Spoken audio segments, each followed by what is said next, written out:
estar sendo gravado, então. Ok.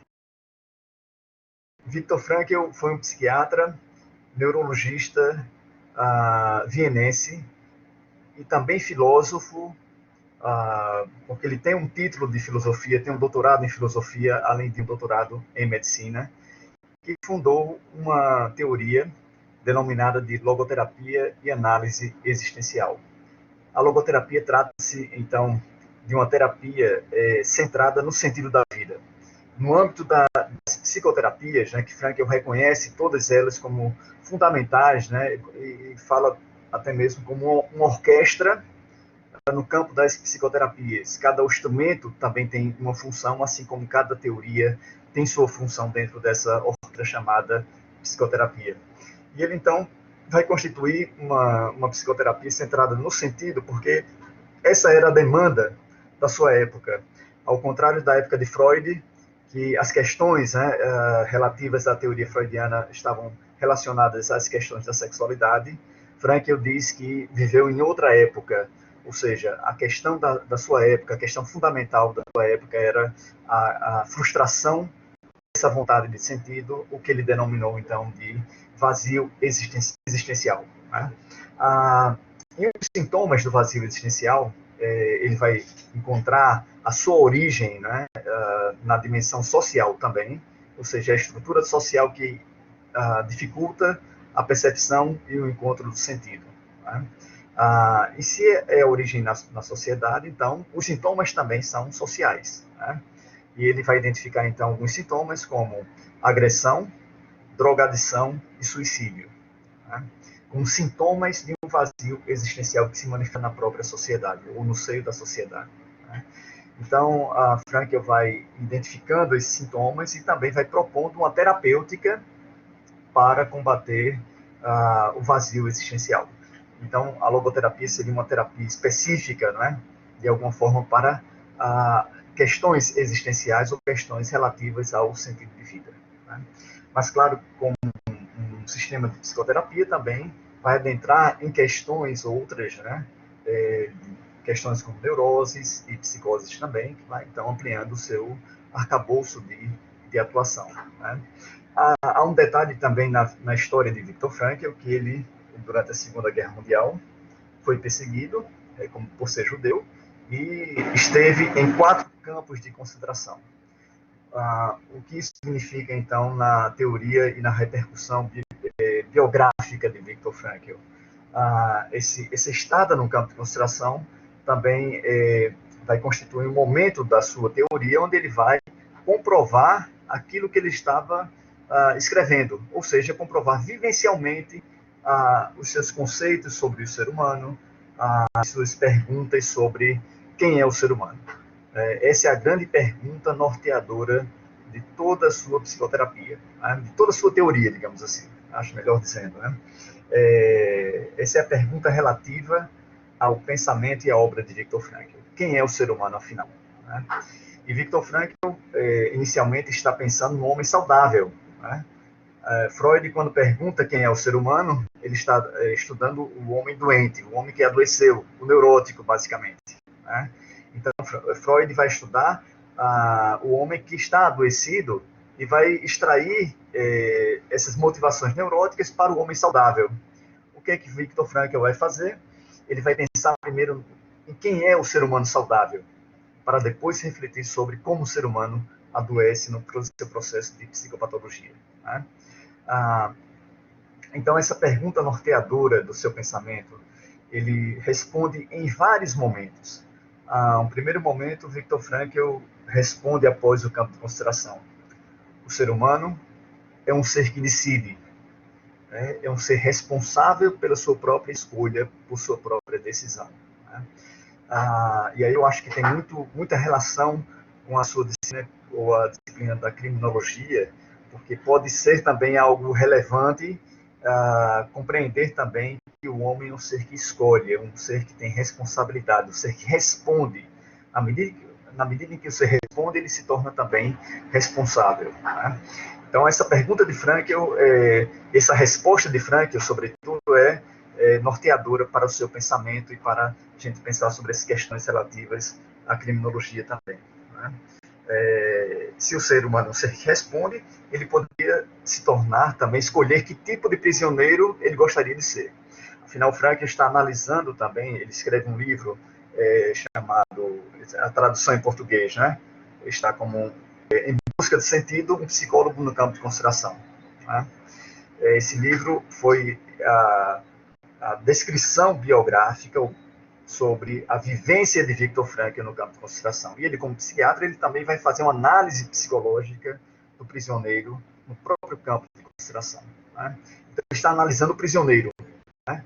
Está analisando a vivência do prisioneiro. É um ser humano que escolhe. Né? É um ser que escolhe quem ele vai ser no próximo momento. Né? Em outra situação, Frankl também pergunta, né, faz essa mesma pergunta, quem é o ser humano, né? E ele diz, né, o ser humano é aquele ser que criou a câmara de gás, ou seja, é um ser hediondo, mas também é o ser que caminhou para a câmara de gás com a cabeça ereta, com uma oração nos lábios. Isso é o ser humano. Né? Ou seja, nem anjo, nem demônio. Né? O ser humano é um ser que escolhe. É um ser que escolheu construir uma câmara de gás. Isso também é o ser humano, é um ser de alguma forma hediondo. Né? Mas também é aquele ser que foi caminhando em suas últimas áreas de liberdade ao encontro de sua finitude e da sua morte. E ele também escolheu como ele gostaria de se encontrar com sua própria morte. Né? Então, essa é a perspectiva de Frankl. Ele está analisando esse prisioneiro que caminha de cabeça ereta ao encontro de sua própria morte e caminha com liberdade e caminha com uma decisão. Como eu vou encontrar diante da minha finitude? Né? Que forma eu vou encontrar a minha finitude? Então, isso é o homem. Isso ninguém pode retirar do ser humano. E Frankl dizia isso sempre nas suas conferências, nas suas palestras, né? De forma veemente. Poderiam me retirar tudo. Né? Quando Frankl entrou no campo de consideração, retiraram então o título de médico, a sua profissão, foi retirado do seio da sua família. Né? Ele dizia isso: pode me retirar tudo, menos uma coisa, menos a minha postura interior, menos a minha liberdade interior. Então, até mesmo um prisioneiro dentro de um campo de consideração poderia escolher, poderia fazer escolhas que tipo de prisioneiro ele iria ser. Então, essa é a grande conclusão de Viktor Frankl. Né? É uma tônica, sobretudo, na liberdade humana, na liberdade de escolha. Né? Então, isso se constitui como um ser humano saudável. Né? Esse é o ser humano. Né? Esse é o ser humano que ele tem responsabilidade, tem consciência e tem liberdade. Então, preparei alguns apontamentos, né, para a gente refletir hoje sobre essa perspectiva e depois refletir também sobre o adoecimento do ser humano, né? Porque aí entraria um pouco na área específica, na área jurídica. Né? Interessante que existem pessoas, advogados, que utilizam também juridicamente argumentos também franklianos para os seus laudos, seus pareceres, né? E suas defesas. Né? Então é interessante também a gente recorrer aos teóricos da psicologia também para poder também emitir, né, julgamentos, emitir pareceres sobre determinadas circunstâncias. Né? Aí é a área especificamente jurídica, né, que vocês então saberiam fazer esse link, né, poderiam então ajudar vocês a fazer esse link para uma futura aplicação prática. Né? Viktor Frankl também compreende sua teoria como análise existencial. Né? E Viktor Frankl é um daqueles psiquiatras que está sendo influenciado pela filosofia da existência, né? Por Heidegger, por Karl Jaspers e outros que adotaram a visão da analítica existencial de Heidegger para a compreensão da psicoterapia, né? Como uma alternativa à psicanálise, né? Sobretudo no pós-guerra, né? Pós-Segunda Guerra Mundial, os psiquiatras começaram a adentrar na filosofia da existência, sobretudo em Heidegger, para compreender de outra forma o ser humano, compreendê-lo existencialmente. Não apenas compreender a dinâmica psíquica do ser humano, como Freud fez, né? E fez muito bem, compreender e dissecar, né, essa relação do psiquismo humano, mas compreender a relação entre o homem e o mundo. Né? E a logoterapia, então, se propõe a analisar o ser humano nessa relação com o mundo. Né? Nessa relação com o mundo, o ser humano, digamos assim, é constituído como uma raiz fundamental, né? Estar no mundo. Ou seja, o ser humano é lançado no mundo, e não ser em relação ao outro, em relação à natureza, em relação ao mundo. Né? Podemos chegar a dizer que o ser humano está colado no mundo. Né? Essa é a sua constituição fundamental, né? Esse enraizamento do homem no mundo. Né? Isso caracteriza um traço, né, especificamente do humano. Né? E tudo que é humano, Viktor Frankl traz para a sua teoria. Né? O que Frankl está interessado é em atos humanos, né? Ou naquilo que é especificamente humano. Então, além de ser uma terapia centrada no sentido, ela se constitui também como uma analítica existencial, como uma análise existencial. Né? Essa análise existencial vai servir para a teoria como uma clarificação do sentido. Né? Ou seja, clarificar o sentido, análise existencial para clarificar o sentido na vida ou o sentido da vida. Né? Aqui é importante também fazer um adendo e uma diferenciação importante na teoria, né? Na compreensão de Viktor Frankl. Afinal, eu falo de teoria, mas Frankl está falando de vida, né? A vida é muito mais do que uma teoria. Frankl está refletindo também, como um bom filósofo da existência, sobre a condição humana. Né? Uma diferenciação importante é entre sentido da vida e sentido na vida. E, claro, o Frankl reconhece que, como uma terapia centrada no sentido da vida, isso é muito amplo. Né? Como compreender o sentido da totalidade de uma existência, totalidade da vida. Né? Embora isso seja uma pergunta humana, o ser humano também faz essa pergunta, afinal, qual o sentido da minha vida na perspectiva de sua totalidade. Né? Mas o que Frankl está interessado, a princípio, como terapia, seria no sentido na vida. Né? O sentido do momento, o sentido do aqui e agora. Né? Isso aqui seria mais concreto a ser trabalhado no processo de psicoterapia e ser analisado também essa busca do sentido na vida que se dá de forma dinâmica e constante no ser humano. Né? Afinal, o ser humano é um ser que tem sede de sentido, é um ser que busca sentido. Né? E por ser um ser que busca sentido, né, Frankl vai compreender que essa busca é especificamente humana, é um marco na existência do ser humano, é um ser que busca sentido. Né? Em busca sentido na própria existência, na própria vida. E Frankl diz num dado momento, o sentido da vida é a própria vida. Ou seja, a vida é que é a fonte de sentido. O que Frankl quer dizer com isso é que em cada situação o ser humano vai buscando um sentido na situação. Né? Em cada momento a vida oferece para o ser humano uma possibilidade de sentido. Né? Mas claro que o ser humano é um ser livre e o ser humano é um ser que escolhe. Né?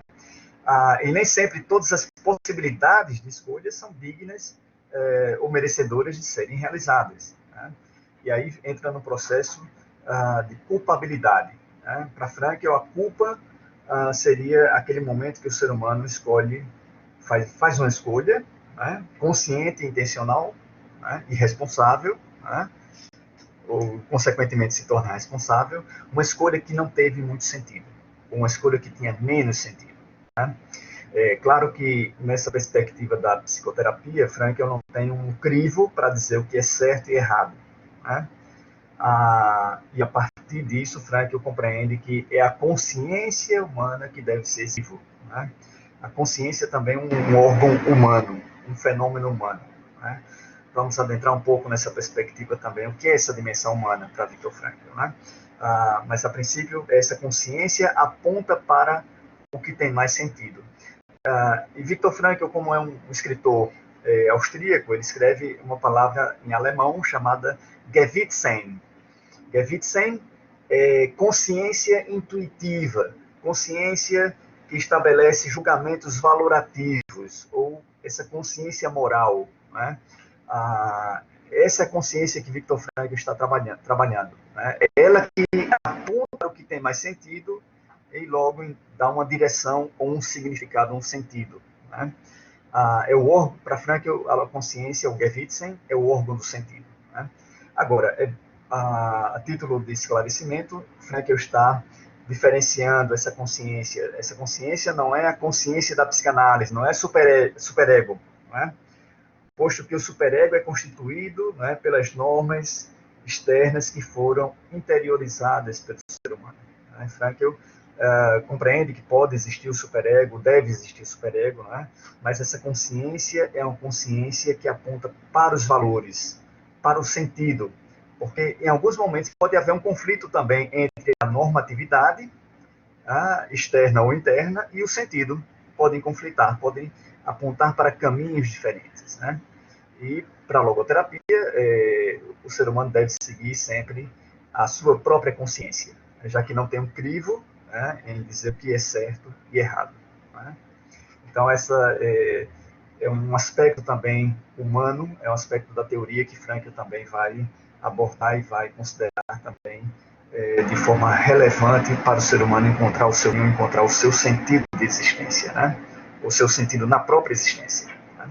Então, a cada momento, a vida apresenta possibilidades, o homem é um ser de possibilidades, e dentro dessas possibilidades há algo que brilha mais, algo que tem mais sentido, é algo que é merecedor de ser realizado. O que Frankl chama isso de um dever ser. A cada momento há algo que deve ser realizado. Né? Ou seja, dentre várias possibilidades, dentre o poder ser, existe apenas uma possibilidade que tem mais sentido. Então, essa relação do homem com o mundo que Frankl está adentrando, está analisando. E é a partir dessas realizações dos valores e dos sentidos que o ser humano, então, constitui sua própria essência. E aí vamos para outra definição do que é o sentido da vida, né? O sentido da vida seria aproximar essência de existência. Ou seja, a cada momento que o ser humano escolhe, ele está definindo-se a si mesmo, na sua própria vida, na sua própria existência. Tá? A cada escolha, você está construindo, então, o seu monumento, a sua escultura. Né? Essa é uma frase também de Frankl, né? O pensamento dele. Né?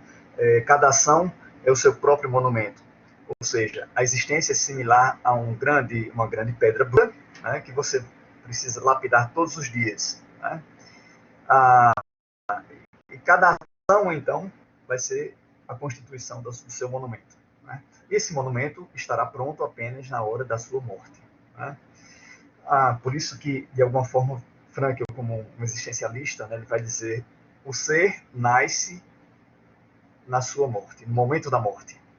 No momento da morte nasce o ser. Ou seja, esse ser humano definiu sua própria essência, né? Apenas no momento da morte. Isso é fundamental porque o ser humano pode mudar a sua essência. Né? Se ele cometeu algo de equivocado no passado, ele pode também modificar-se a si mesmo a partir de escolhas de outras possibilidades. Né? Isso vai modificando também sua própria essência no mundo. Né? Ou seja, o ser humano não está definido, né? Ele não nasce pronto. Ele vai se definindo ao longo de suas próprias escolhas. Né? Ao ponto de Frankl dizer, né, no final da guerra, né, sobretudo depois daquela perseguição aos judeus, perseguição antissemita, né, só existem duas raças, de pessoas decentes e pessoas indecentes. Em qualquer grupo social você pode encontrar pessoas decentes e indecentes. E por que Frankl diz isso?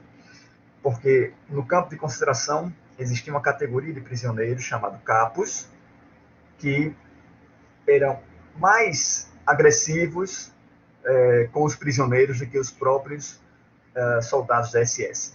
Né? E também Frankl observou que existia em um campo de concentração, um comandante de um campo que comprava medicamento para os prisioneiros. Né? Então, em que grupo se encontra pessoas decentes e indecentes? Né? Então, Frankl começa a compreender que em todos os grupos podemos encontrar pessoas decentes ou pessoas indecentes. Isso estaria como um potencial humano, né? Um potencial a partir das suas escolhas que você vai fazer ao longo da sua existência. Né? Então, aí está a responsabilidade do ser humano. O ser humano é ser responsável por constituir-se a si mesmo, por constituir-se como um ser decente ou indecente. Né? Bom, então Frankl afirma a intencionalidade da consciência. Né? Isso é importante porque no processo de culpabilidade, né, o ser humano precisa ter intenção. Né? E Frankl está dentro da perspectiva fenomenológica que diz toda consciência é consciência de algo. Né? Então, afirmar essa intencionalidade da consciência. Eu tenho intenção em realizar esse ato. Né? Você teve intenção? Se sim, você foi responsável. Né? Você teve liberdade também para escolher. Né? Se não teve liberdade, você não pode ter culpabilidade. Né? Então, intencionalidade e liberdade são duas condições para o ser humano se tornar culpado. Né? Então, a culpa advém da liberdade e da intencionalidade, né, humana. Então, são esses fenômenos humanos também que Frankl está compreendendo e trazendo para a sua teoria. Né? Considera a consciência como órgão do sentido, como nós falamos, e eu gosto muito dessa analogia da bússola. Né? A bússola ela sempre aponta para o norte. Assim também como nossa consciência, o Gewissen, aponta sempre para o que tem mais sentido, ou seja, aquela possibilidade que teria mais sentido para a existência do ser humano. Né? Então, a bússola seria um norteador, né, da existência humana. Se o ser humano se perder, em um dado momento na sua existência, ele pode sempre consultar esse órgão interno que chama consciência, essa bússola interna, para reencontrar o seu próprio caminho. A outra perspectiva de Frankl, ele nega a determinação dos impulsos e dos seus mecanismos. Né? Ou seja, Frankl considera que o ser humano ele tem impulsos, né? Ele é condicionado, mas ele pode vir a ser incondicionado. Né? Essa é a dimensão da liberdade humana.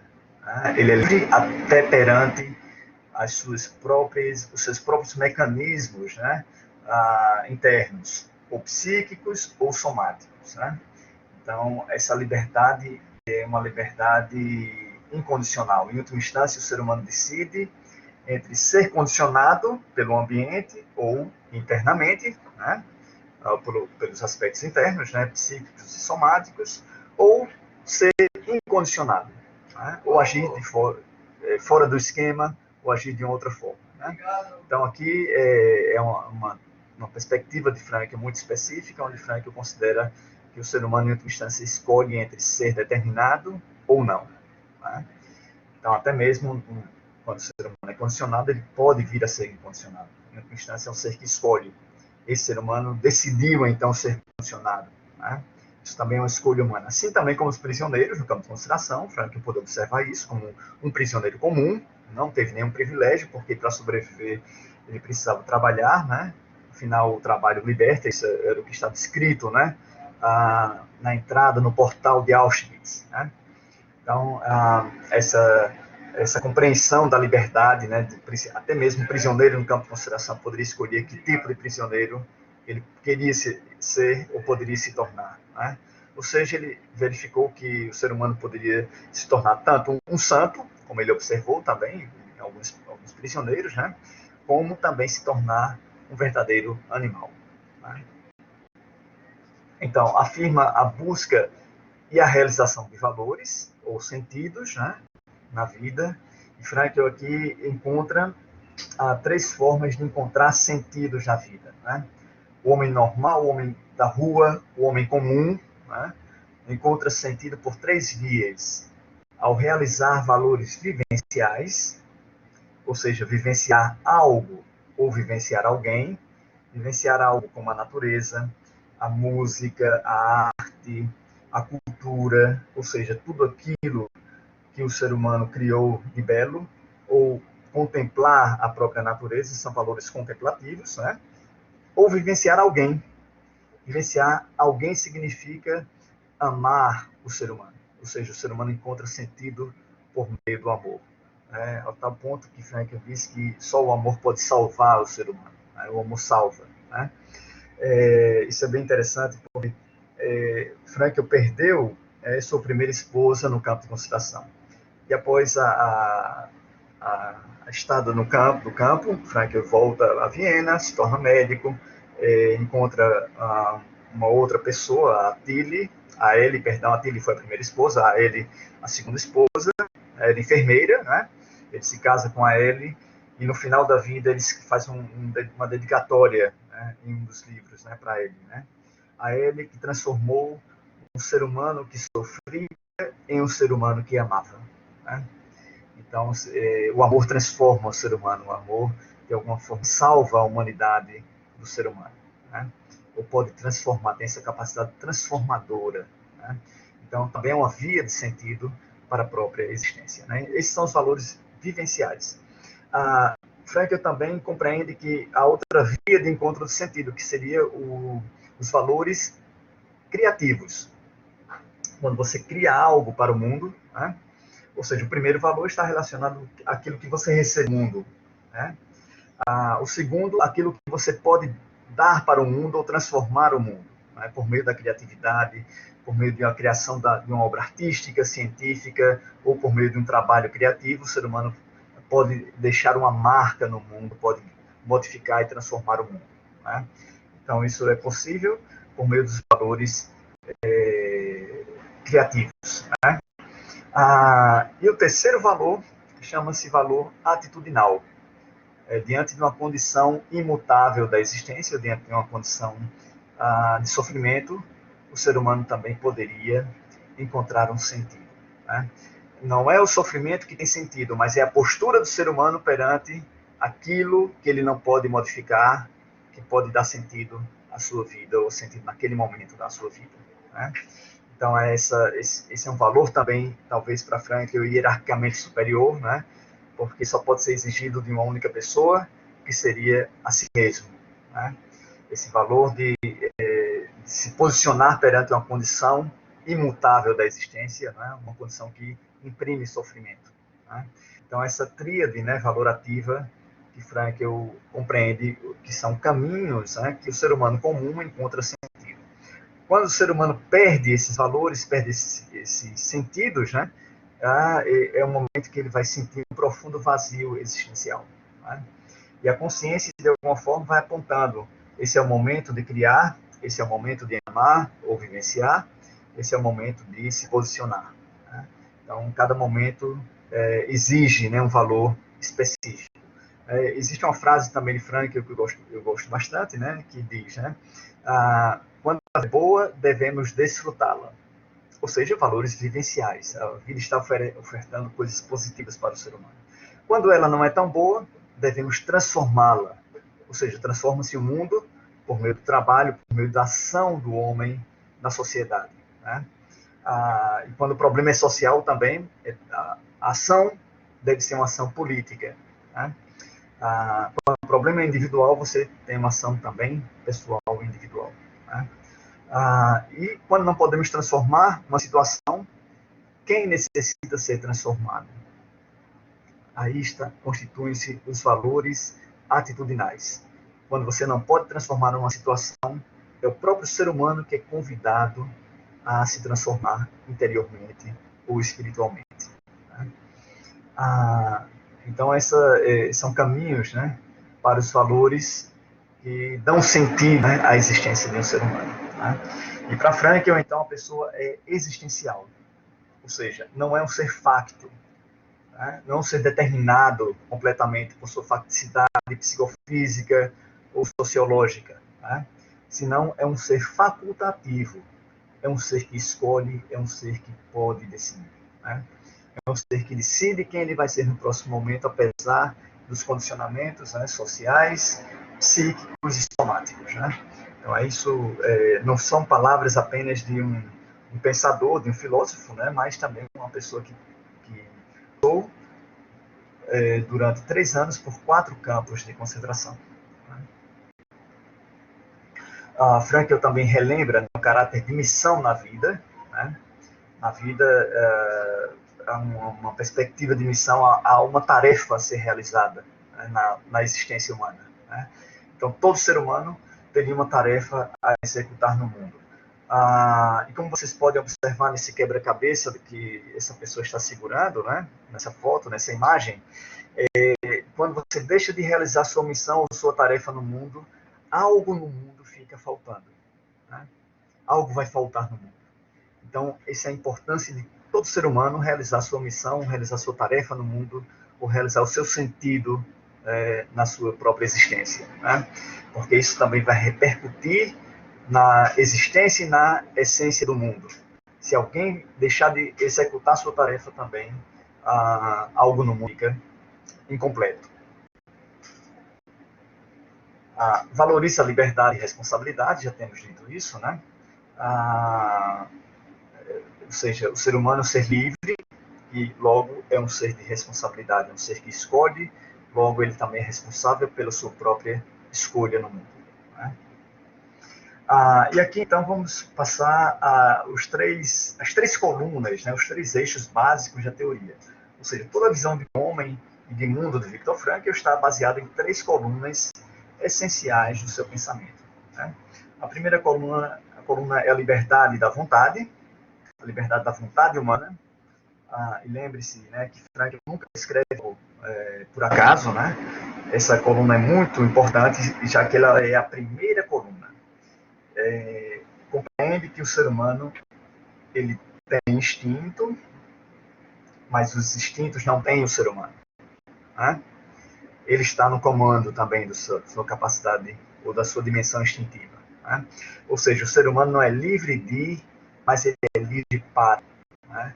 Ele não é livre de condições, mas ele é livre para tomar uma postura perante aquilo que o condiciona. Né? Isso, em última instância, é o ser humano.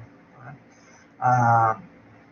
Então, a dimensão da liberdade não é negar que o ser humano seja determinado, seja condicionado.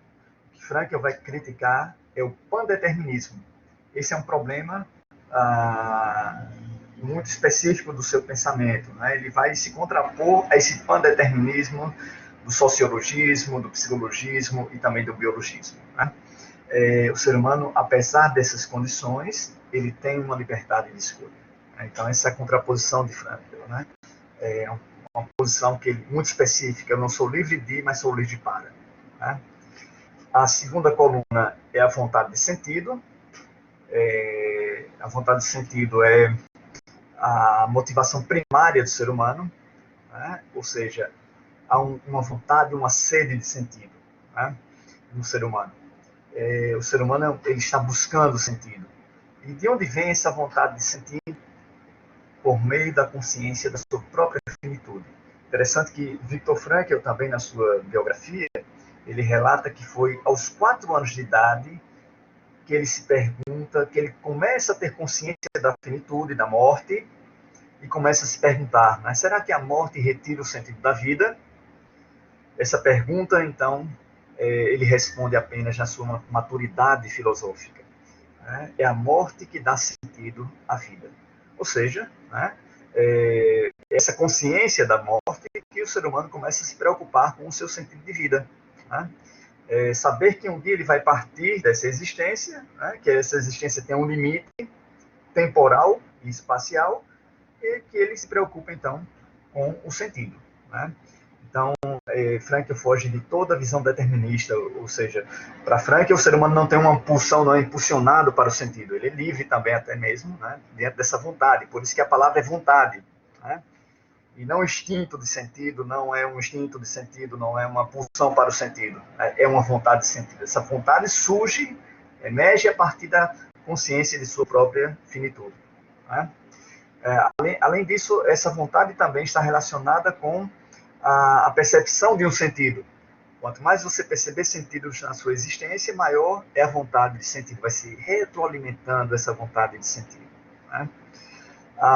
Viktor Frankl fala de um efeito bumerangue. Né? Ele estava numa palestra na Austrália e ganhou um bumerangue de presente no final da sua conferência. E ele refletiu, bom, aqui também existe algo da essência do ser humano. Né? O bumerangue, como um instrumento de caça, volta para o caçador toda vez que ele erra o alvo. Assim também, quando o ser humano erra o alvo, erra o sentido, ele volta-se para si mesmo. Ou seja, volta para a sua vontade de potência e sua vontade de prazer de forma excessiva. Né? ou seja, a vontade de poder de forma excessiva, a vontade de prazer de forma excessiva, se constituem como motivações de neuróticas, né? De alguém que errou o alvo, ou seja, não acertou, né? Ou não se direcionou para o sentido da sua vida, né? Ou o sentido na sua vida. Então, toda vez que o ser humano erra ou não percebe esse sentido, ele começa a voltar para si mesmo, né?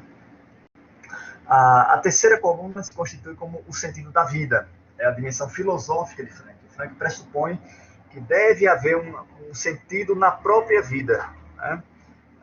O ser humano não se constitui a partir do nada, o ser humano não veio do nada e não vai para o nada, o ser humano se constitui a partir dos valores e sentidos que ele vai encontrando ao se confrontar com cada situação existencial, né? E como é uma dimensão filosófica, Frank, eu não tenho um argumento empírico. Argumento empírico nós temos para a vontade de sentido. Pode ser nós podemos aferir empiricamente a vontade de sentido, né? Ou a frustração existencial, que seria o seu oposto, né? Mas o sentido da vida em si, Frank apenas tem um argumento filosófico ou uma postura epistemológica, né, de Frank, né? Um dos argumentos de Viktor Frankl para compreender a vontade de sentido e o sentido da vida, ou argumentar a favor do sentido da vida, é que se eu tenho sede, a minha própria sede é a prova da existência da água, né? Vou aproveitar então tomar um pouco de água. Quando eu tenho sede, então, a própria água seria a comprovação, perdão, a própria sede seria a comprovação da existência da água, né? Então, nessa mesma lógica, se o ser humano ele tem uma sede de sentido, logo, isso também seria uma comprovação que há um sentido na própria vida. Ou seja, Frankl fala de uma unidade entre o homem e o mundo, né? É uma perspectiva fenomenológica, é uma perspectiva de Husserl, uma perspectiva dos pré-socráticos, né? Ver essa unidade entre o homem e o mundo, né? Esse é o ponto de vista, então, de Viktor Frankl, né? Além disso, né, vamos ver aqui, a partir desses pressupostos, né, melhor dizendo, o homem é mais do que os seus condicionamentos, mais do que o físico, né, do que o psicofísico, o homem como um ser também espiritual, pois ele é livre e responsável. Quando Frankl fala da dimensão espiritual, claro, ele está falando numa cultura específica, uma cultura europeia, que não reduz o espiritual apenas à sua dimensão religiosa. Ou seja, o espírito para Viktor Frankl é onde o ser humano começa a emergir, ou seja, a sua liberdade e a sua responsabilidade, né? Existir significa emergir, se posicionar, né? Se posicionar perante até mesmo o psicofísico, né? Então isso seria, quem se posiciona seria a dimensão espiritual. Frankl, então, depois percebendo, quando ele vai adentrando nas línguas latinas, vem a América Latina, América do Norte, ele percebe que o espiritual está ligado muito ao religioso, né? Frankl não reduz o espiritual apenas ao religioso, né? O espiritual, para Viktor Frankl, é muito mais que o religioso. E por isso que ele vai, então, denominar a dimensão espiritual como a dimensão noológica. Ele, então, pega o termo grego, né, nous, que significa espírito ou mente, né, e vai dizer que essa é a dimensão especificamente humana, ou seja, a dimensão onde se originam todos os fenômenos humanos. A liberdade, a intencionalidade, a responsabilidade, preocupação com valores, valores éticos, valores estéticos, valores religiosos, também a dimensão do humor, especificamente humano, porque só o ser humano é um ser que ri, né? Exceto as hienas, é só o homem ri, e o homem é capaz de rir também de si mesmo, né? Então essa é uma dimensão especificamente humana. Além disso, humor vem de humus. Humus é a origem da palavra homem, né? Ser humano, né? Então Frankl está preocupado onde se originam os fenômenos especificamente humanos, né? Então tudo que é humano, tudo que é especificamente humano, que nos diferencia dos animais, tem sua origem na dimensão noológica ou espiritual, né? E, sobretudo, duas características fundamentais dessa dimensão é o ser livre e o ser responsável, né? Então, à medida que o ser humano emerge, ele emerge como liberdade, emerge como ser responsável. Tá? Bom, aí vamos entrar e adentrar numa perspectiva muito relevante para a teoria, que chama-se ontologia dimensional. Tá? Essa é a pergunta fundamental de Frankl: quem é o ser humano? E o ser humano é um ser tridimensional. O ser humano é unidade também. Assim como uma unidade entre o homem e o mundo, há uma unidade também entre essas camadas do ser humano, né? Ou essa totalidade, essas dimensões humanas. Né? As dimensões humanas seriam a dimensão somática, psíquica, e a dimensão noética ou espiritual, ou a dimensão noológica ou espiritual. Né? Então, Frankl vê o ser humano como um ser tridimensional, né? Onde essa dimensão aqui, essa figura, né, que representa a totalidade do humano, a tridimensionalidade, aqui representam um círculo concêntrico, representa então todas as suas dimensões, a psíquica, a dimensão somática e o núcleo espiritual. Quem falava já de um núcleo espiritual seria Max Scheler. Ele vai beber da filosofia então para compreender esse núcleo espiritual. Quando o ser humano é projetado em uma única dimensão, aqui está o perigo, é reduzido a uma única dimensão, ele é compreendido apenas por meio de sua dimensão somática ou sua dimensão psíquica. Mas o ser humano é muito mais do que o psicossomático, muito mais do que essa dimensão psicofísica do ser humano. Né? Ele deve ser compreendido em sua totalidade. Quem integra essa totalidade é a dimensão espiritual do ser humano, ou a dimensão noológica. Né? Além disso, essa dimensão é compreendida como uma dimensão da liberdade humana e também uma dimensão aberta. Ou seja, enquanto o corpo e a dimensão psíquica foram compreendidos como sistemas fechados, o ser humano é compreendido como ser aberto, né, para o mundo. Onde está a abertura do homem para o mundo na sua dimensão especificamente humana. É a dimensão onde ele pode dar e receber algo do mundo. Ele pode construir o mundo, pode transformar o mundo, e também pode ser transformado por aquilo que recebe do mundo. Né?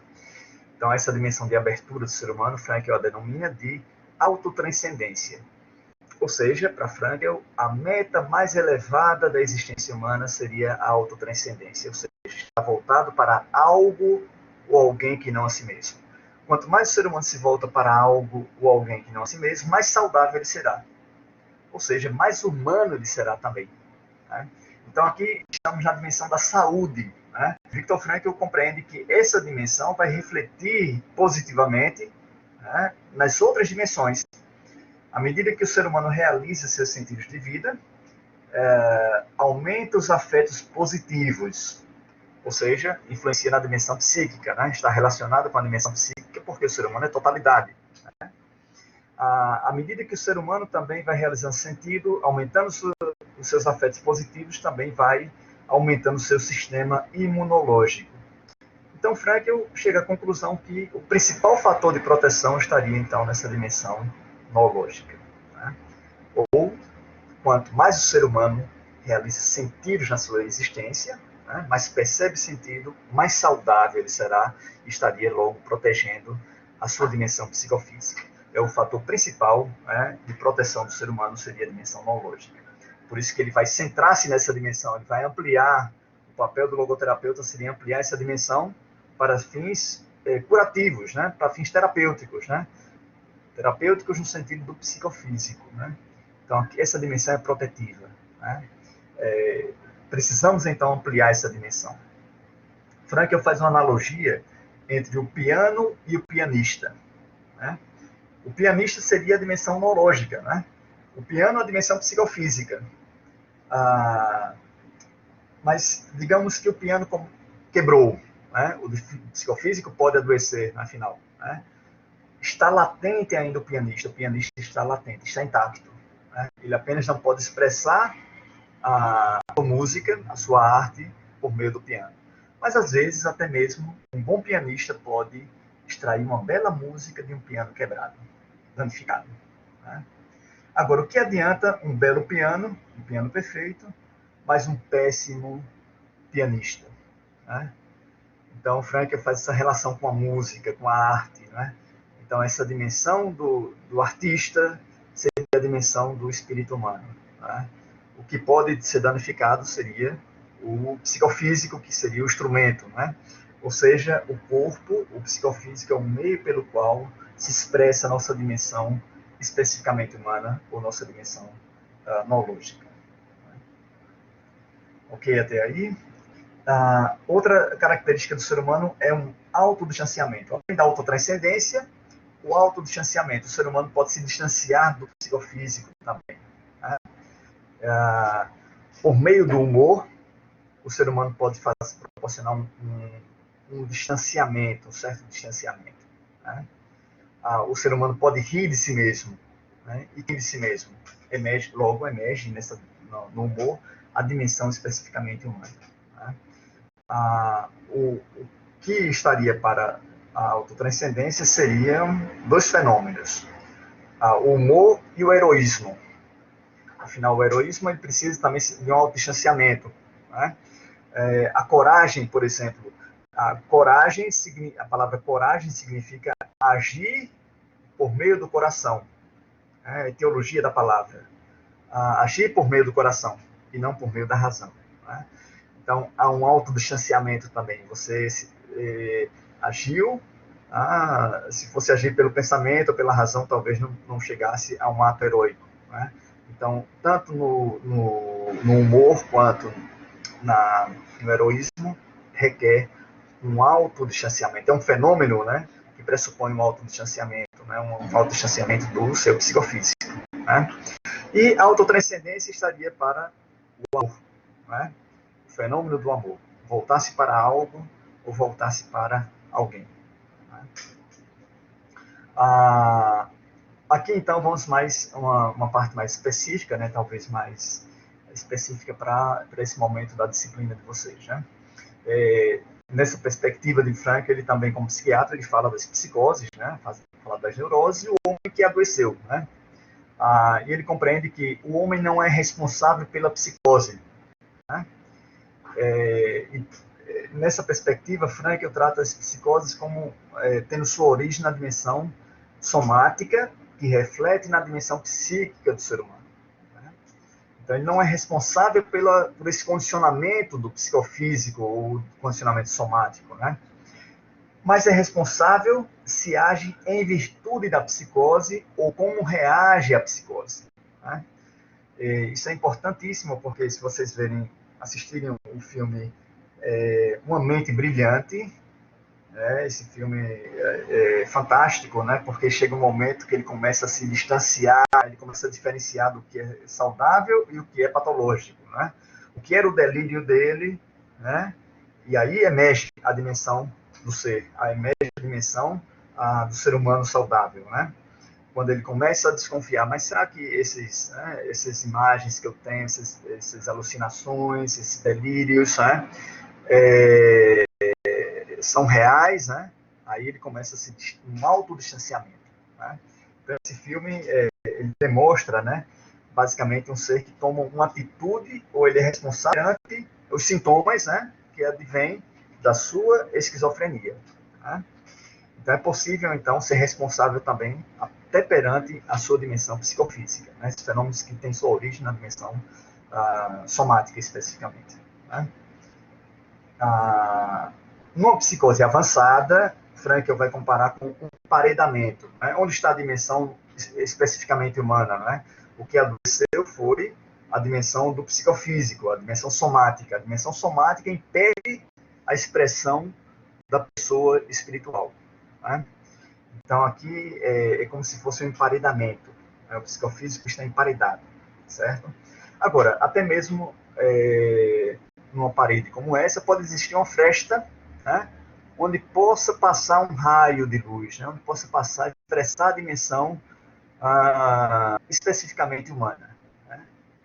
Então, esse seria o papel, então, da psicoterapia no caso das psicoses ou esquizofrenias. Né?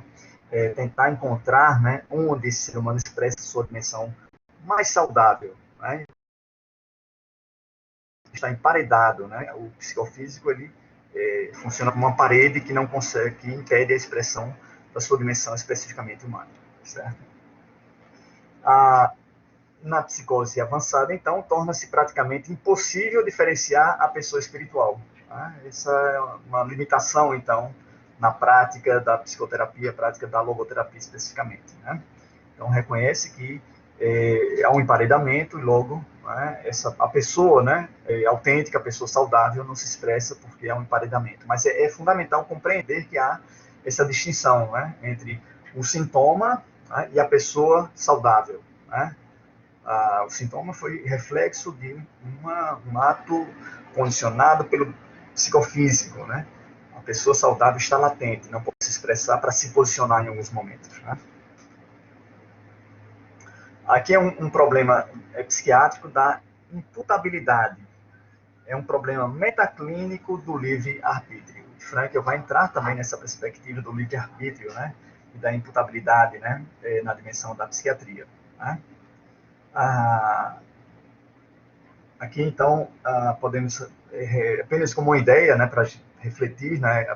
Não quero trazer ideias prontas, né? Nenhuma ideia preconcebida, mas apenas mais uma ideia para provocar e para provocar debates, né? Mas não uma resposta, né? Conclusiva, né? A agressividade muito forte é uma ideia delirante intensa, né? Quando o ser humano tem essa agressividade, né? Diagnosticado com alta agressividade e até mesmo com uma ideia delirante intensa, né? Aqui ele seria responsável ou não por os seus atos, né? A questão da imputabilidade, né? Não é a agressividade que mata, é a pessoa que decide cometer um assassinato. Né? Então, mesmo perante a ideação, as ideias delirantes, ou perante um impulso agressivo, né? Em última instância, para Viktor Frankl, eu também estou pontuando aqui, né? Para a teoria, para Frankl, né? Em última instância, não é essa agressividade, não foram as ideias delirantes que foi a causa, né? Em última instância, a pessoa decidiu, porque a pessoa também é um ser responsável, a pessoa pode também se posicionar perante seus pensamentos ou perante seus impulsos, né? Então, essa, em última instância, seria, então, a visão de Frankl, até mesmo perante esses condicionamentos, né, do psíquico ou do somático, também o ser humano precisa se posicionar. Ele, em última instância, decidiu entre ser condicionado ou vir a ser incondicionado. Né? Então, isso é importante para discutir essa questão da liberdade ou não do ser humano perante um crime. Né? E Frankl diz, né, o homem não se torna criminoso em consequência de uma degeneração psicossomática, mas de uma resolução moral e espiritual, que consiste, no caso, em achar que pode matar o inimigo. Né? Então, aqui o principal é essa inquietação ou esse dilema moral e espiritual do ser humano, essa resolução, né, entre matar ou não matar o seu inimigo, né, por conta de uma ideação ou por conta de uma pulsão agressiva. Né. Em última instância, também essa dimensão noológica também vai estabelecer esses julgamentos, né, valorativos e julgamentos morais do ser humano. Né, e pode escolher entre o sim ou não. Afinal, o ser humano também é um ser que escolhe perante aquilo que o condiciona. Né? Aqui entraria na parte da criminologia, eu penso que isso poderia ser um objeto de estudo, né? O Frankl poderia ser um objeto de estudo também, né? Para a disciplina de vocês. Né? É irrelevante se o inimigo é suposto ou real, né? Ou seja, derivado de uma ideia delirante ou se ele de fato é um inimigo real. Né?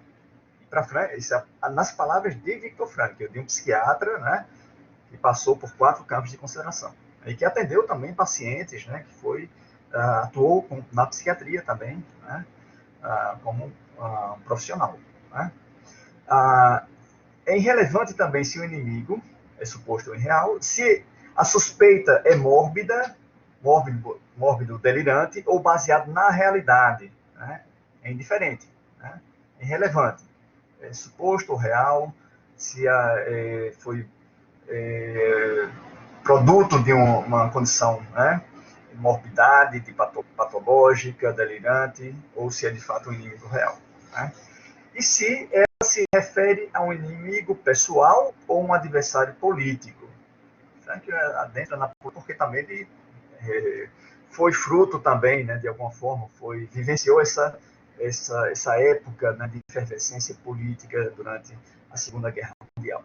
Né? Então, ele está falando com conhecimento de causa, né? Da sua época especificamente. Né? Se isso tudo não fosse indiferente, então todo indivíduo politicamente fanatizado e revoltado poderia proceder assim e abater seu adversário, com o mesmo direito moral com que o faz um indivíduo psicopático. Né?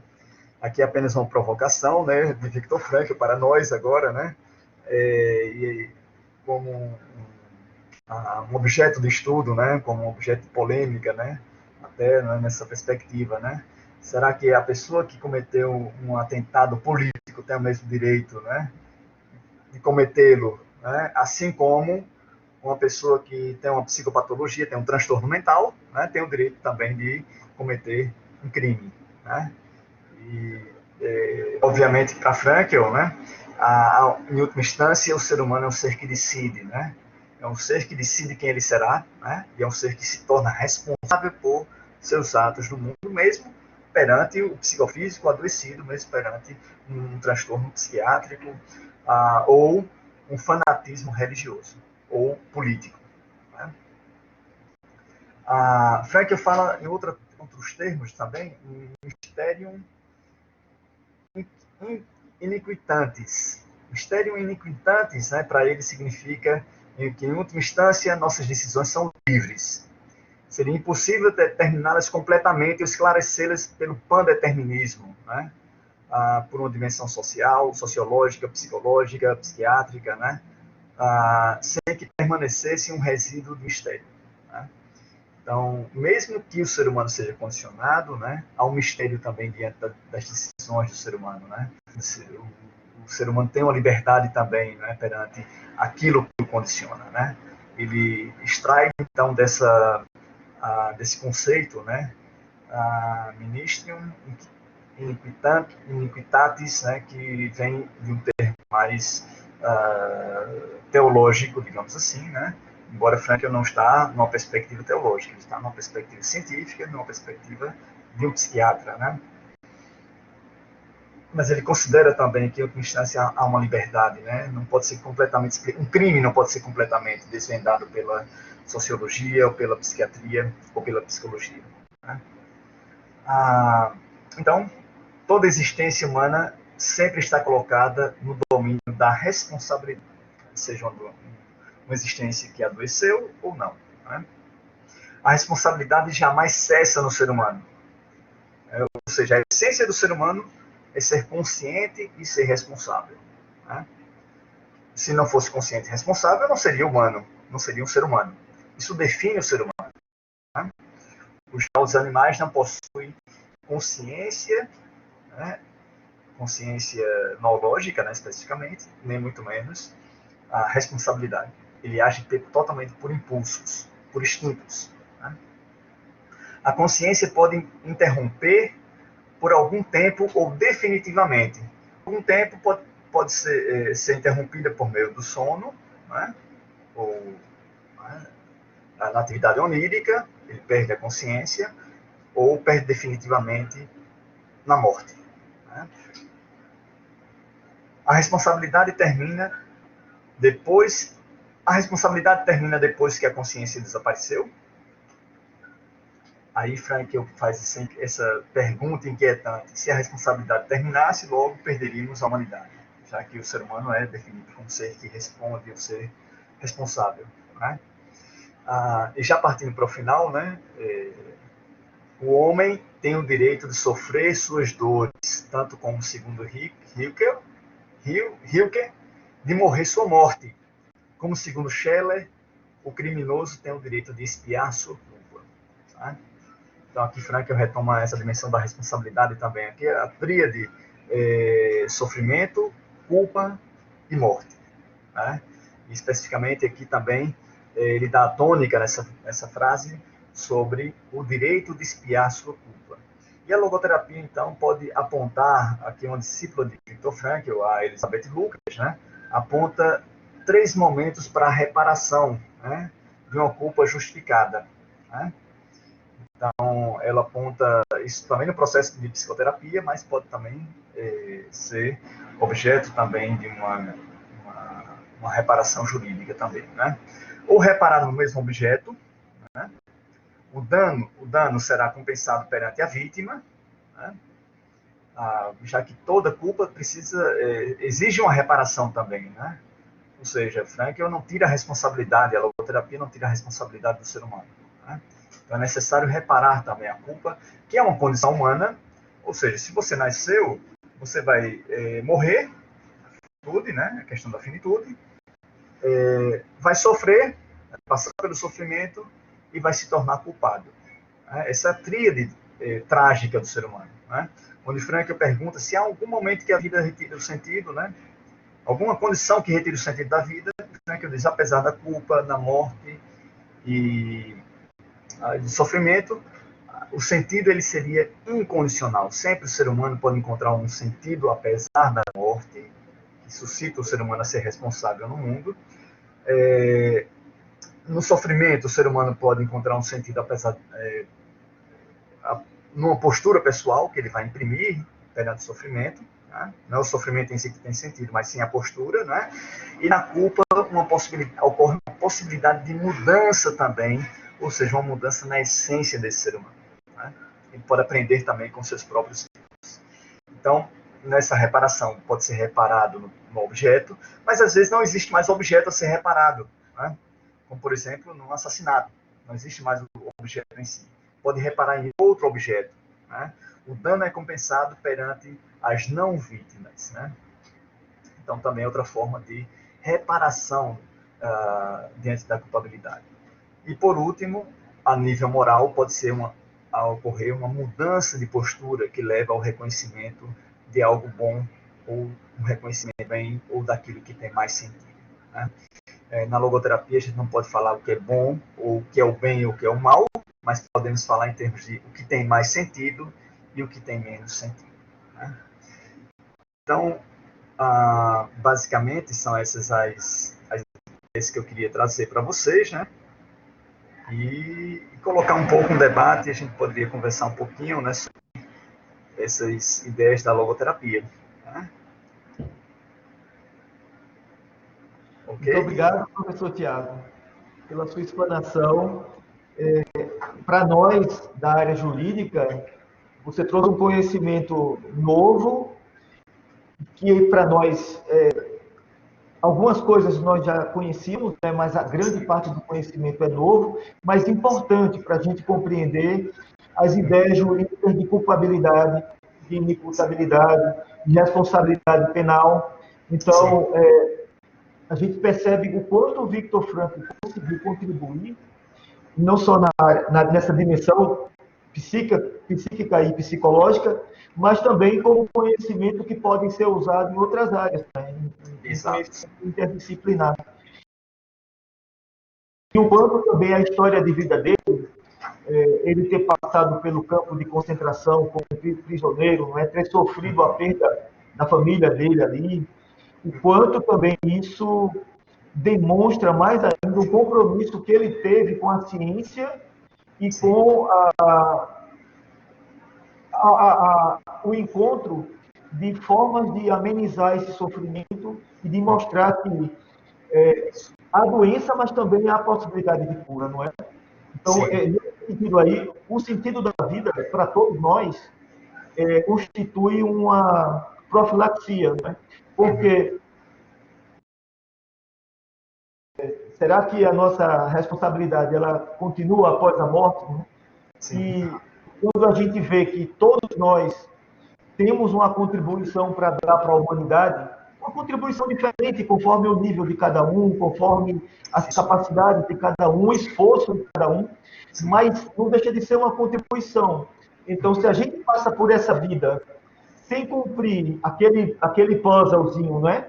Colocar ali no grande quebra-cabeças da humanidade, a nossa peça ali, a gente está se omitindo, mano. Então, e a gente não vai estar sendo feliz também ali nessa nossa história, nessa nossa trajetória. Então, se a gente quer ter saúde mental, exige também um pouco de esforço nosso, não é? Como você poderia falar isso diante da terapia? Como a terapia pode contribuir para a gente ser mais feliz cumprindo o nosso sentido de vida. Isso. Lembrou uma coisa importante que eu não abordei. A culpa para a logoterapia ela pode ser existencial, além de culpa moral, né? A culpa moral você se desvia da regra, da norma, né? Então surge a culpa moral, né? Mas para Frankl também há uma culpa existencial. É aquela culpa que o ser humano, quando o ser humano deixa de cumprir o seu dever ser, ou deixa de realizar um sentido, né? Por isso que o ser humano se arrepende muito mais daquilo que deixou de fazer do que aquilo que ele realizou, né? E isso também geraria uma culpa, um remorso também na consciência humana, né?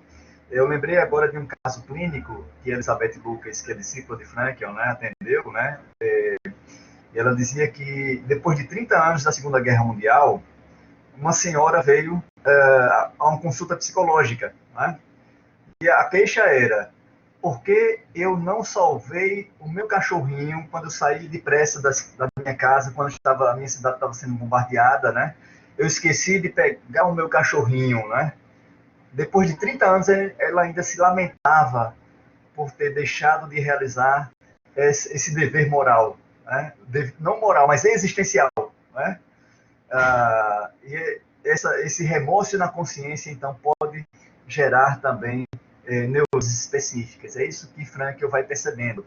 Vai chamando isso de uma neurose noogênica, quando há um conflito valorativo, um conflito de ordem moral, né, que pode ter repercussões na vida psíquica, ou como, por exemplo, na insônia, ou uma neurose tem sua origem nesse conflito, né?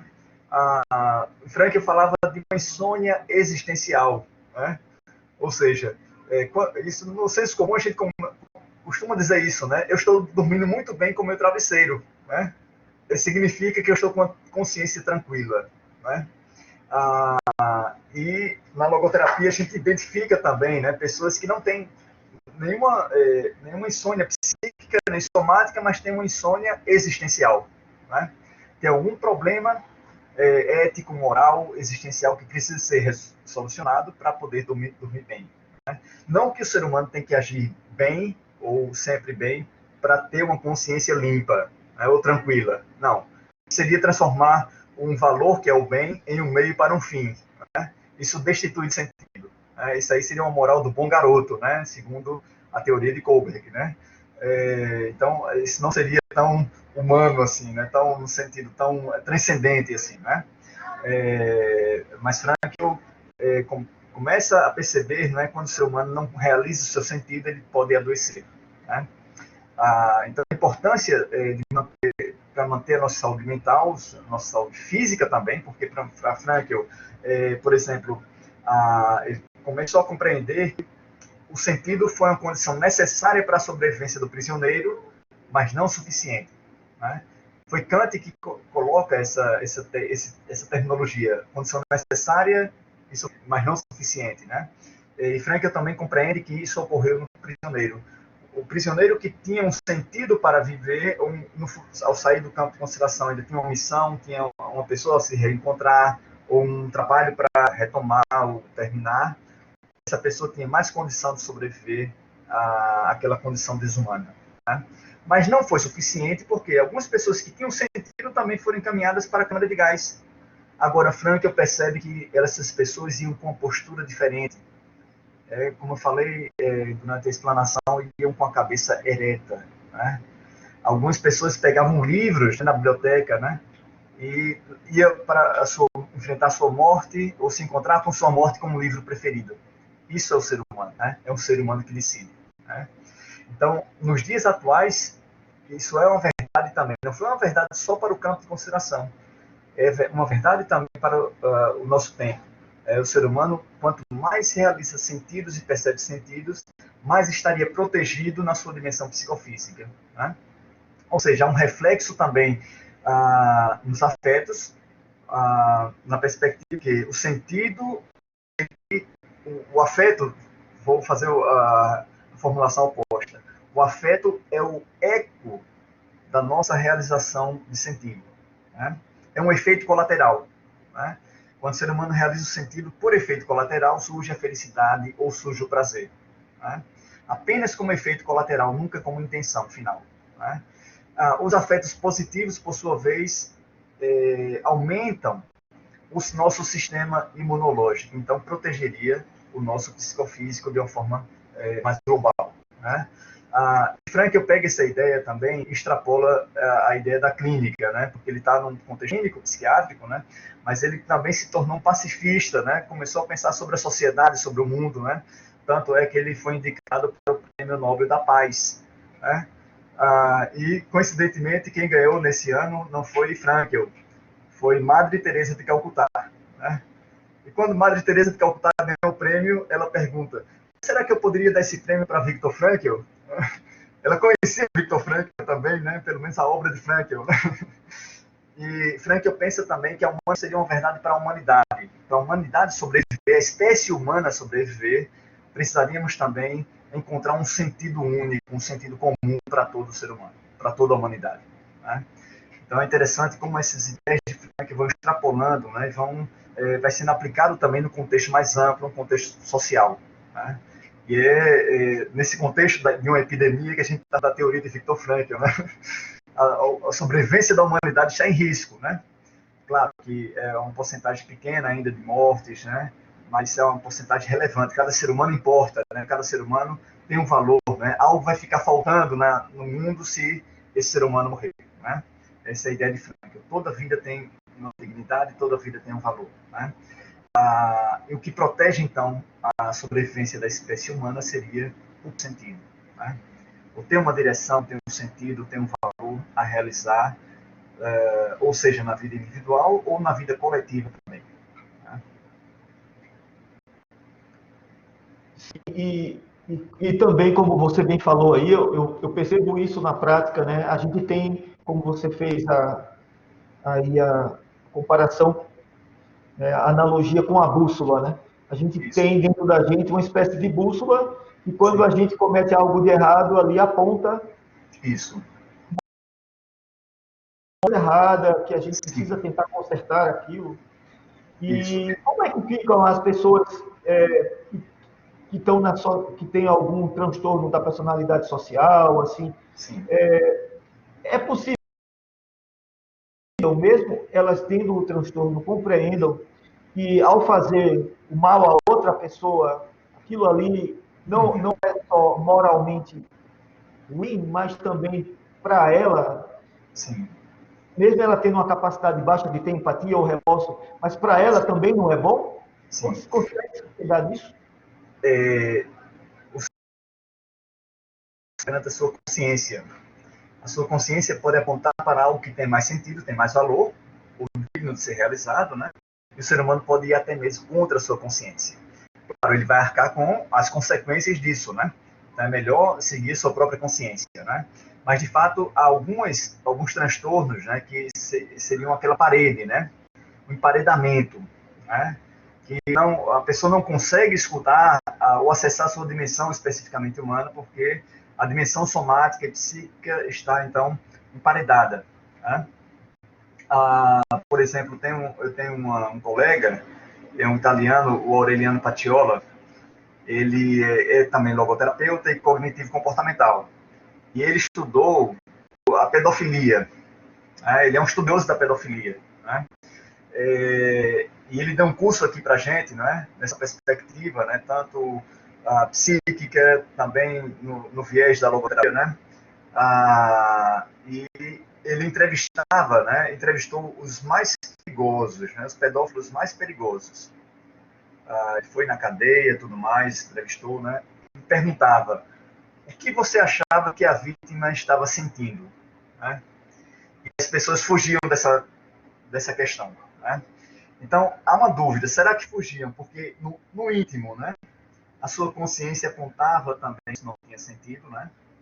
Por outro lado, também, a pessoa do pedófilo não tem a empatia, não consegue se colocar no lugar do outro, né? Então, isso também tem um traço, né, na dimensão somática, na constituição do cérebro também, né? A pessoa não consegue se colocar no lugar do outro. E na época, então, do estudo, Aureliano Patiola fez uma lei, Congresso italiano, né? Para que o pedófilo fosse diagnosticado, ele andasse com uma tornozeleira. Não precisaria perder a total verdade, né? Mas que ele, para não chegar perto de escolas ou perto de uma creche, né? Que fosse acionado a polícia quando ele estivesse se aproximando de crianças no sentido de creches e escolas, né? E a lei não passou, né? E foi uma lei que foi proposta por ele, por um psicólogo, né? A lei não passou no Congresso. E por que não passou, né? Na época, o presidente era Berlusconi, né? Ou seja, ele também tinha sido acusado de pedofilia, né? E esse é um problema também, né? Enfim, quando vai se partir para uma legislação, quando vai se partir para uma lei, né? E aí, o que me impressionou muito no curso dele foi dizer: a cura do pedófilo só se dá 5 minutos depois que ele morreu. Aí podemos dizer que está curado, né? Isso me impressionou muito, porque ele era um logoterapeuta, né? É um cognitivo comportamental também, né? E reconhecia também que, em alguns casos, né, a pessoa não tinha controle sobre os impulsos, né? E, em alguns casos, a psiquiatria, a psicologia, a psicoterapia, de fato, não poderia resolver, mas, claro, poderia orientar, dar alguma orientação, dar algumas indicações para como proceder, né, com essa pessoa, né? Mas o que poderemos tentar compreender a partir da logoterapia é como o fundo da sua parede, né? Atrás está todo emparedado, a gente vê os tijolos, né? Seria então, né, eu coloquei exatamente o fundo da sua parede, do seu escritório, né? Está emparedado, a dimensão somática está emparedada, né? Mas latente ainda está a pessoa espiritual, né? Que não consegue se expressar, né?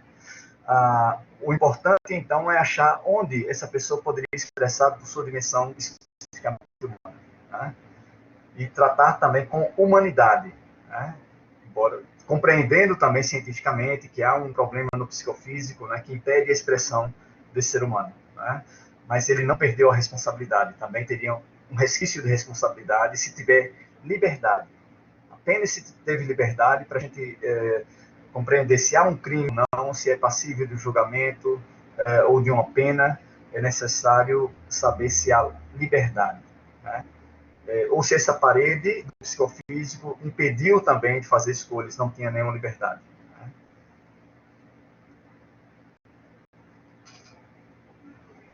Interessante, porque a gente percebe que a liberdade ela existe, mas existem graus de liberdade, né? Pessoas que estão bem mais condicionadas e tem Sim, pessoas que são menos condicionadas, né? isso. Parece então que a liberdade, eu não sei se eu poderia falar assim, a Sim, liberdade seria uma conquista, sim. não sei se eu posso dizer isso, ou se ela é imposta, né? Também a ausência de liberdade, ela é imposta. Sim, poder dizer que é uma conquista. Eu gostei muito dessa formulação, a conquista da liberdade. Ainda mais tem um logoterapeuta italiano, o Fisotti, que tem um livro,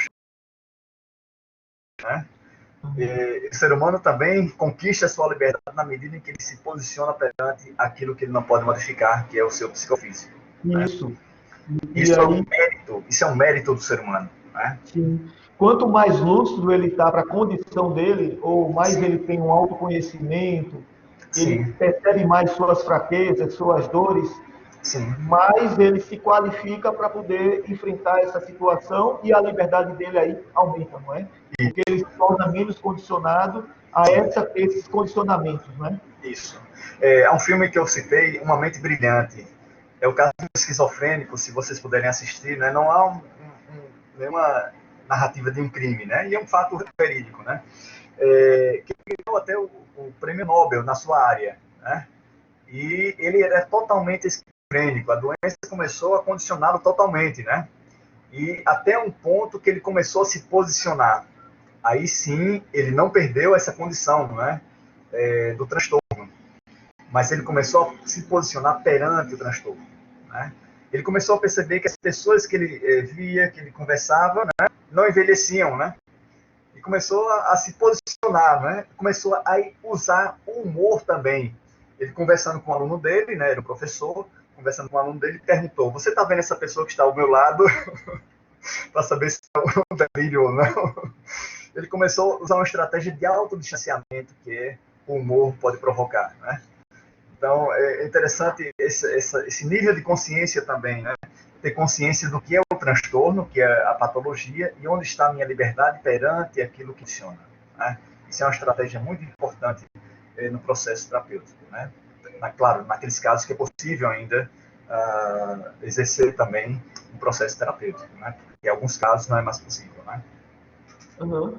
Isso mostra também, não é, Tiago, que por mais que haja, sob o ponto de vista do sistema neurológico, das disfunções cerebrais, a pessoa ela pode se esforçar para ter algum entendimento do que se passa nela, Sim. e aí ela medicada, ela pode levar uma vida dentro de uma certa normalidade, não é? Sim, exatamente. Frankl tem muito cuidado de saber onde está a origem, né? E para ele, a esquizofrenia, a psicopatia tem a sua origem na dimensão somática, expressa na sua dimensão psíquica, né? Então, onde eu devo atuar? Eu devo atuar na dimensão somática, né? Claro que a eficácia maior também é quando você é acompanhado por um processo de psicoterapia, porque você vai reconhecer o que é o patológico e onde está a minha dimensão saudável, né? Porque nem tudo é expressão do patológico, né? Isso é importante também, a gente compreender onde está essa fresta, né, que consegue adentrar e transpassar a dimensão saudável do ser humano, né? Isso é a terapêutica mais adequada, né? Você identificar o patológico, não, isso aqui é a expressão da patologia. Agora, onde está a sua dimensão saudável, né? Para poder ampliar essa dimensão, né? E às vezes a arte, né, ajuda o ser humano a, como eu falei dos valores criativos, né? Nise da Silveira utilizava a arte, né? Foi a primeira, né, a utilizar a arte-terapia, né, como uma expressão do saudável do ser humano, né? Tudo no esquizofrênico é a expressão da sua patologia. Tem algo saudável, intacto, que também ele pode, que nós podemos ajudá-lo a expressar, né? E a arte seria também uma boa estratégia para atuar também com esses pacientes, né? Identificando a sua dimensão saudável. E parece que isso tudo ajuda também a ele não entrar naqueles picos de surtos, não é? Naqueles momentos em que o estresse passa a dominar essa fisiologia, essas emoções dele, e aí me parece que eles rompem a fronteira e saem da realidade, não? Isso. A medicação ajudaria também, né? A psiquiatria seria importante porque acompanharia nessa terapêutica medicamentosa, né? Para ajudá-lo a diminuir essa barreira, né? Esse emparedamento, né, do psicofísico, né? E a psicoterapia ajudaria, então, a ajudá-lo a transpor essa barreira, né? Apesar desse condicionamento, eu posso também expressar minha dimensão saudável, né? Identificar isso seria fundamental. Há um exemplo, se eu puder ter algum tempinho, né? Um exemplo de Van Gogh. Van Gogh, ele foi diagnosticado com esquizofrenia, né? E o médico dele, aí foi uma intervenção desastrosa, porque o médico pediu para ele não mais pintar, porque isso poderia estressar muito ele. É um pouco daquela teoria desse, né? Você não pode exercer muito a sua atividade, porque senão você vai estressar e você vai adoecer, né? No caso dele, era a única forma de expressar a sua dimensão saudável. Quando ele foi impedido pelo médico de pintar, ele comete suicídio. Ou seja, o médico bloqueou o único momento que ele conseguia transpor essa barreira, esse emparedamento, né? A sua dimensão saudável, a sua dimensão especificamente humana, né? E aí ele cometeu o suicídio. Olha, muitas informações boas. Deixa eu te fazer mais uma pergunta, te pedir uma ajuda aqui para a gente.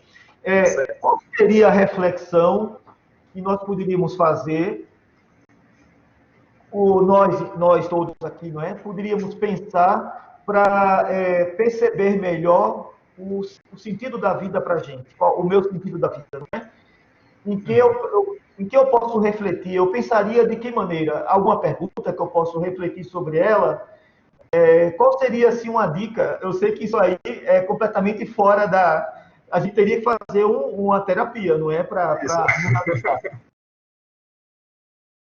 pensando em refletir sobre isso, que é a minha vida, qual o sentido para ela? Que eu poderia iniciar como? O que eu poderia dar uma indicação rapidamente, né, nesse breve tempo, né, que a gente tem, onde eu sou responsável, né? Ou seja, o que existe na minha vida que apenas eu posso realizar, eu sou o responsável e ninguém mais pode realizar por mim, né? Então essa unicidade do sentido, né? O sentido ele é único, né? E é pessoal e é situacional, né? Então na medida que começo a refletir quais são as minhas responsabilidades ou qual é a minha tarefa no mundo que só eu posso realizar, né? Então, isso seria uma pergunta também, uma reflexão que pode ajudar a descobrir o sentido, né? E teria uma dinâmica, e claro que eu não vou fazer agora, porque eu acho que não teríamos muito tempo, né? Uma dinâmica que é sugerida por Elizabeth Lucas, né? Você pode pegar uma folha de papel e fazer duas perguntas, né? A primeira pergunta seria: se o relógio da minha existência fosse parar à meia-noite, então até meia-noite você teria para pensar sobre essa pergunta. Quais foram as minhas principais realizações? A minha sugestão é que vocês peguem uma folhinha de papel, né, escrevam: se o relógio da minha existência fosse parar à meia-noite, quais foram as minhas principais realizações? Tá? A segunda pergunta seria: se o relógio da minha existência fosse parar à meia-noite, o que eu lamentaria não ter mais tempo para realizar? Essas duas perguntas, se você fizer seriamente, né, e fizer uma lista de realizações e lamentações também do que não poderia realizar, você poderia descobrir o que você, os sentidos que você já realizou, que definem você como ser humano, e os sentidos que você ainda tem para realizar, que estão apenas como possibilidades, né? Claro que após meia-noite você vai perceber que o relógio da sua existência vai continuar girando, né? E aí você pode realizar aquilo que você lamentaria não poder ter realizado se a existência fosse dar cabo à meia-noite, né?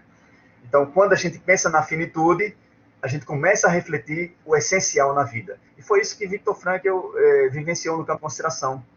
Porque naquele momento entre a vida e a morte, onde ele estava quase, né, entre a vida e a morte, ele começou a perceber o que era essencial na sua vida, né? Pensa que um dia vai partir, né?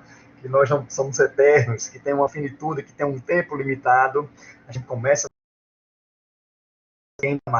a realizar os sentidos que estão como possibilidades e transpô-los para... Excelente, Tiago. Me fez lembrar, tem um filme, é um filme da década de 40, A Felicidade não se compra, eu acho que é isso.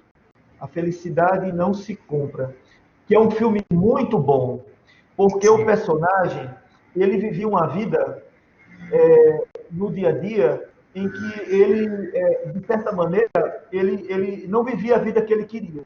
Ele queria viajar, o grande mote da vida para ele seria fazer viagens, conhecer o mundo todo, e aquilo atormentava ele, não é? E aí desce um anjo para conversar com ele, e o anjo mostra para ele, eu não vou dar o spoiler aqui, não é? Mostra para ele o quanto ele está sendo útil para todas as pessoas que convivem com ele, e o quanto ele é essencial ali, coisas que só ele poderia fazer para aquelas pessoas, e o quanto a vida, até da comunidade, seria diferente se ele não estivesse ali. Né? Então ele cai na real. O filme é excelente, não sei se você já assistiu. A Felicidade não vi, mas fiquei muito curioso em assistir agora.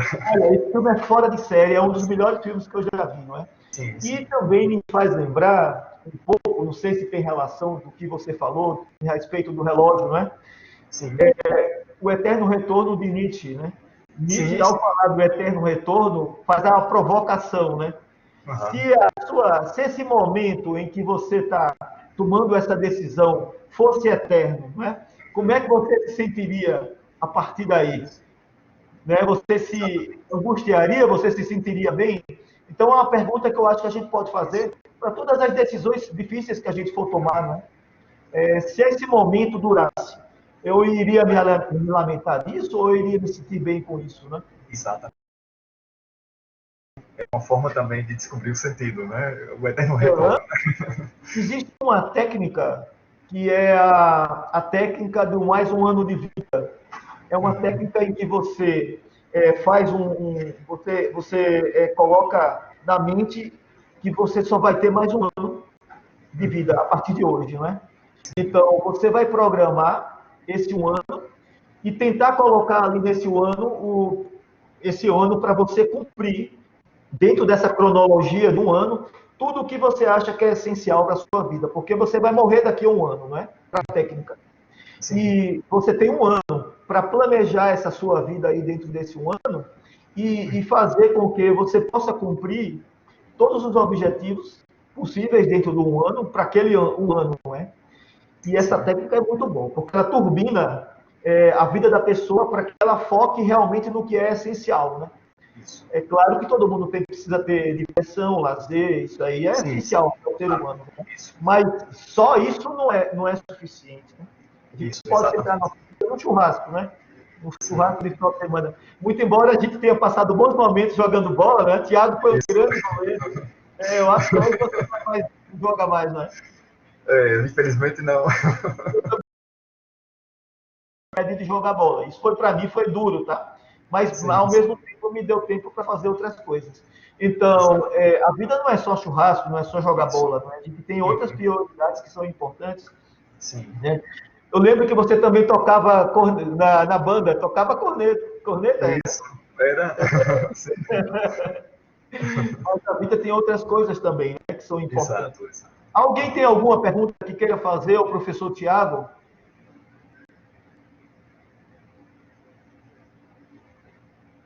Não sei como é que está seu tempo, Tiago. Já é 20 para meio-dia, né? Isso. Você tem mais alguns minutos? A gente poderia concluir, não é? Eu lembrei agora uma citação de Frankl, de um rabino. Frankl era judeu, afinal, né? Ele foi influenciado por a forma de pensar judaica, né? É uma forma muito específica, né? Muito peculiar, né? E ele citava, então, um rabino que podemos sintetizar essa sabedoria que a humanidade foi constituindo ao longo do tempo, né? É interessante que essa citação ela se encontra em alguns livros de Frankl, 3 livros talvez, né? E estava no jubileu dos 90 anos de Frankl, né? No encarte vinha essas 3 perguntas que, para alguns autores, ela sintetiza toda a sabedoria que a humanidade alcançou, né? E é um rabino chamado Hillel, que foi um rabino contemporâneo de Jesus Cristo. O rabino dizia: se eu não faço agora, quando farei? Se eu não faço, quem o fará? E se faço apenas para mim, quem eu serei? Então, quando você descobrir essa lista de coisas, né, que é única e irrepetível, né, comece a se perguntar: se eu não faço, quem o fará? Se não faço agora, quando farei? Se eu não faço, quem o fará significa a unicidade do sentido. Cada ser humano tem uma tarefa, tem uma missão, tem um sentido específico na vida, né? Se eu não faço agora, quando farei? É possível perder também possibilidades de sentidos, né? E surgir a culpa existencial, né? Se eu não faço agora, quando é necessário? A vida sempre pergunta e o ser humano é aquele que responde à vida, né? E a última pergunta, ela remete-se à questão da ética, né?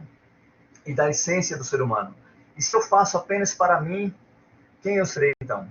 Ou seja, se eu estou interessado apenas nas minhas vantagens pessoais, né? Quem eu serei então? Que essência eu estou constituindo no mundo, né? Então, aqui são as 3 perguntas que apontam para a arte de viver, não é? Viver com sentido, realizar os das situações e realizar para algo ou para alguém, exercendo sua autotranscendência. Esse é o homem saudável, para Viktor Frankl, esse é o homem humano, né? Esse é o ser humano. Né? Esse é o ser humano saudável que devemos atingir, que devemos alcançar. Né? Essa meta existencial de um ser humano que ama, um ser humano que trabalha e que encontra sentido também no próprio sofrimento. Ótimo. A gente vê aí, não é, que a nossa participação na sociedade, na interação com as outras pessoas, né, pode nos ajudar a tornarmos melhor e a ser também um instrumento que pode ajudar outras pessoas a também melhorarem, não é? Isso. Então, a essência eu acho que é essa. Sim. Na nossa trajetória, qual é o rastro que nós estamos deixando, não é? Será que a gente vai precisar fazer o que o criminoso faz, ou seja, reparar o dano, não é? Sim. Viver com aquele castigo ali, a autoflagelação do castigo, do remorso, ou a gente está em paz conosco, com os outros e procura fazer o bem, não é? Porque, sendo assim, o nosso rastro será um rastro positivo, não é? E aí eu acho que a nossa saúde mental também será melhor. Vamos ampliar a nossa liberdade, a nossa saúde, o nosso bem-estar, como você falou no início, não é? A nossa própria boa disposição, o bom humor eu acho que é uma boa qualidade aí, né? Encarar as coisas sem aquele apego, né? Sem aquela excessiva preocupação, né? Sem aquele mal-estar, né? O bom tom, o bom humor, são valores que ajudam nisso aí, né? Pois então, Tiago, muito obrigado. Eu que agradeço, Hugo.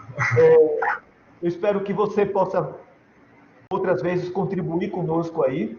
Sim. E eu agradeço o convite que você fez para a conferência, né, que nós vamos ter. Isso, vamos ter.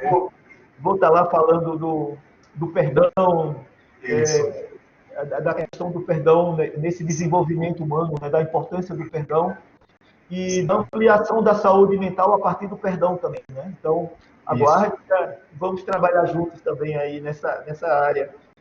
Isso, com muita alegria, eu espero você, né, em setembro. Interessante que o perdão foi também a qualidade de Viktor Frankl, né? Porque ao sair do campo, ele também teve que perdoar, né? E para poder reconstruir a sua própria existência. Diferente de pessoas que não perdoaram e se tornaram, então, perseguidores, né? Antes eram objetos da injustiça, né? Agora eram sujeitos, né, da injustiça. Frankl percebe que há prisioneiros que ficaram no mesmo polo, né? Se eles sofreram injustiça, agora eles se dão o direito de cometer injustiça, né? E para Frankl, quem sofreu injustiça não tem o direito de cometer injustiça.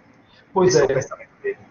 E quando a vítima ela se coloca nessa situação, Tiago, ela está bem próxima ali do algoz, né? Porque, exatamente, em termos de intenção, é igual, não é? Então, vítima algoz, enquanto não houver perdão, eu sei que perdão é um processo difícil, existem muitas crenças equivocadas sobre o perdão, mas enquanto ela não conseguir atingir esse nível de perdão, que é um processo demorado, que normalmente exige a ajuda de um analista ou de um terapeuta, mas esse processo de perdão é importantíssimo para ela se libertar e para ela poder voltar a ser feliz, não é? Porque se ela fica ali presa à vingança, presa àqueles sentimentos negativos, ela está se autodestruindo e ficando não atinge a libertação, não é? Ela vai estar sempre junto ali do algoz. E deixa de realizar o seu sentido de vida, o seu verdadeiro sentido, né? Perde as possibilidades de realização de sentidos e fica apenas fixada em apenas uma possibilidade, e às vezes é uma possibilidade que não tem sentido. De certa maneira, é uma escravidão, não é? Exatamente. Vamos dialogar mais sobre o perdão, que eu acho que tem muita coisa, né, para a gente conversar, não é? E também a logoterapia tem muito a contribuir para a dimensão do perdão, né? Então, é um prazer imenso, né, conversar com vocês. Os alunos estão agradecendo a você pelo esse compartilhamento aqui conosco do seu conhecimento. E vai ficar gravado aqui para aqueles que não puderam comparecer. Ok, tá bem. Muito obrigado, Tiago. Muito obrigado a todos. Eu vou continuar com eles fazendo alguns fechamentos, porque nós vamos finalizar a aula aqui. Foi muito bom, o pessoal está agradecendo aqui, viu, Tiago? Eu que agradeço a vocês todos. Um abraço, tá? Para você. Ok. Saudade da época que a gente... Lembra que a gente ia comprar peixinho, né? Exato. Olha, foram muitos valores vivenciais, né? A amizade também é um valor vivencial, né? A amizade é importantíssima, não é, Tiago? Isso. Exatamente. Grande abraço. Uma alegria imensa em colaborar com vocês. Grande abraço. Até a próxima. Obrigado, tá? E aí, pessoal, vocês gostaram?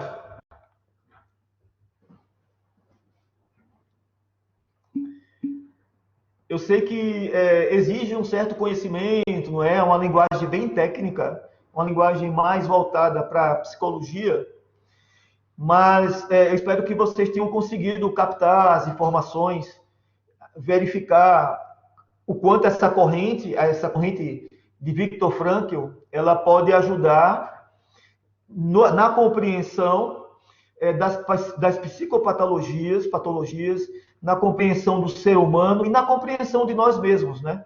Para que a gente não fique se apegando a coisas pequenas, coisas triviais, a gente dê valor ao que realmente é essencial na nossa vida, né? Nos nossos relacionamentos humanos. E sempre que a gente estiver pensando em alguma decisão, em algo, em alguém, negociando, mesmo na esfera judiciária, a gente pensa também no outro, né? Será que essa decisão minha, ela vai ajudar as pessoas que estão aqui juntas ou vai ser algo que só vai ser bom para mim? É um questionamento que é importante para que a gente possa tomar decisões que envolvam o princípio do ganha-ganha, né? Porque nas negociações, a gente usar o princípio do ganha-ganha favorece demais para que a negociação ela seja boa para o maior número de pessoas envolvidas ali. Tá bom? Vocês têm tempo, conseguem que a gente passe para mais uma atividade atividade prática ou acham que já estão cansados?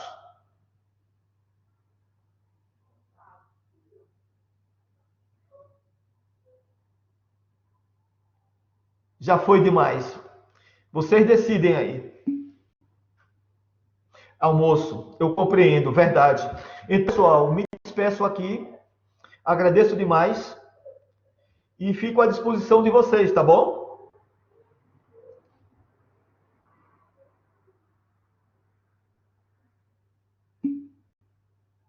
Até mais.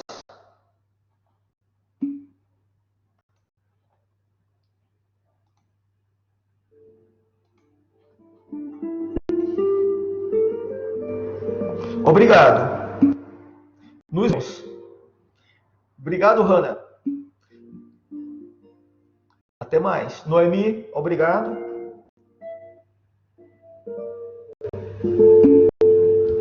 Até a próxima. Tchau, Nicole.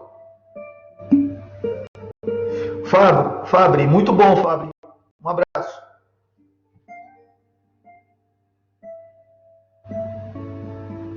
Ótimo dia.